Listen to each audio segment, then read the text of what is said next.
Hello, my name is Steve Coonts. We're up here on Gardenier Knob in Randolph County, West Virginia, on the top of Cheat Mountain. And we're in an area that I call the Enchanted Forest. It's an area of new growth red spruce. This mountain originally contained red spruce in a virgin state that had never been cut, and it was cut in the early first 2 or 3 years of the 20th century. This is the regrowth. We have the tall trees, and then under the tall trees we have this sea of little seedlings. And it's covered with moss because we're up here on top of Cheat Mountain, and this area gets more rain than areas that are just a little bit lower. It's often covered in fog, has a cloud bank in here, and all this moisture sort of trickles down to support all this greenery, the red spruce and the moss, and so it's a wonderful wet place. And so this is the home of the Cheat Mountain salamander, which is the only place on earth that creature lives. He lives in an area that's probably no more than 10 or 15 acres here. And of course they're federally protected, and we should be so lucky as to see one. This is one of my very favorite places in West Virginia, and I'd like to share it with you today. So we're going to walk along and look at some of the trees.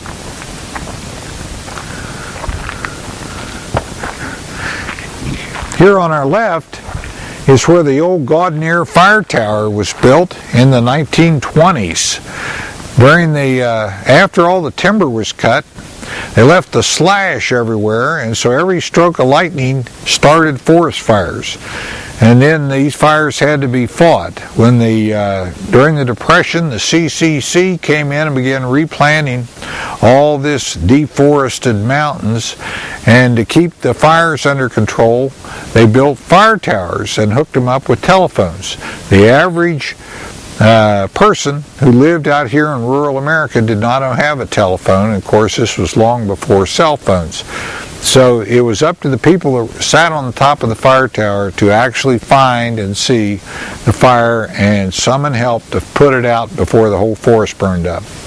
One of the forest rangers during the 1930s was a gentleman named Fred Gardenier. His cabin sat right over here, and it burned down, and he died saving his wife and his 2 children. And so the Forest Service renamed this knob for Fred Gardenier, and it's Gardenier Knob. These red spruce are really survivors from the Ice Age. During the Ice Age, they came down from Canada along the top of these ridges where it was very cold, and whenever the ice melted and retreated, these trees managed to hang on as the dominant tree on these narrow ridge lines of the Appalachian Mountains on some of them. They, of course, formed a magnificent virgin forest here on Cheat Mountain. These trees have a unique property, and that is whenever snow hits them, the branches just fold down and allow the snow to drop off. So the tree has a very small footprint and can withstand 10, 20, 30, 40 feet of snow and not be damaged by that tremendous volume of snow that would break down other trees even though they're evergreens. You're coming now to an overlook that allows you to look all the way into the state of Virginia. This is the upper watershed of the Greenbrier River.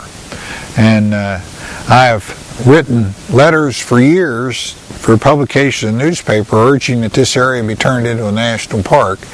I don't think it's going to happen during my lifetime, but maybe it'll happen during yours. Here it is. We can see in this view, we can see all the way to Shenandoah Mountain. That's the furthest mountain out there. That's the mountain on the western edge of the Shenandoah Valley. All these mountains in the middle are ridge lines that help define the Alleghenies. Up here to our left is the Spruce Knob, the highest spot in the state of West Virginia at about 4,800 or 4,900 feet above sea level. As you can see, the Forest Service, to create this overlook, cut down a bunch of spruce trees. But the little spruce are now started because the canopy has been removed. There's plenty of sun. They seeded themselves naturally. In just a few years, the little spruces are going to block off the view unless they're cut down again.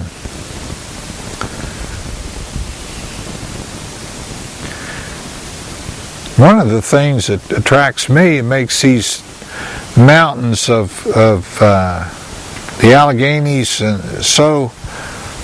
so much fun to visit is that there's not very many people. As you look at this vast panorama, you don't see houses, buildings, chimneys. There are a few roads down in there, but very few. It's all national forest. It would be easy to make it into a national park if the government so chose. We're almost back to the parking area. We've done a little half-mile loop here on the top of Gaudenier Knob in the Enchanted Forest. I've always come up here hoping to see leprechauns or maybe even fairies dancing in the gloom under the trees among the little red spruces. Haven't been that fortunate yet, but I always have high hopes. Thank you for coming with me to the Enchanted Forest.